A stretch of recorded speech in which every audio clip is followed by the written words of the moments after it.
Hello YouTube, this is heavyTHEclone, and in today's video we'll be taking a closer look at the performance changes that come with CPU overclocking. In this case, the difference between a stock i7 7700K, which boosts up to 4.5 GHz, as well as an overclocked one running at 5 GHz. The system I'm using features an MSI Z270 XPower gaming titanium motherboard, 16GB of Corsair Dominator Platinum DDR4 RAM running at 3000 MHz, an EVGA GTX 1070 for the Win Edition, a Be Quiet Dark Power Pro 11 550W power supply, and an H100i V2 from Corsair. As you might have noticed, with the GTX 1070 we won't be able to eliminate GPU bottlenecking, but I did not want to force a CPU bottleneck by running low settings and resolutions in games anyway, since I want to see how CPU overclocking affects your everyday usage. Because of that, we are running the games always with almost maxed out settings, as well as 1080p and 2160p resolution. Each benchmark you are about to see was run 3 times at each clock speed at each resolution, except for the synthetic benchmarks where resolution does not matter. But that's enough talking for now. Sit back and enjoy the benchmarks.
As you have seen, the synthetic benchmarks of the overclocked i7 clearly took the lead, also in Firestrike and TimeSpy, though the results were a little bit confusing.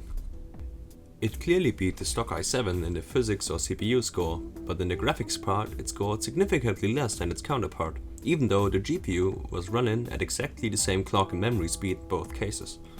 I don't have any explanation for this, but if you do, please let me know down in the comments.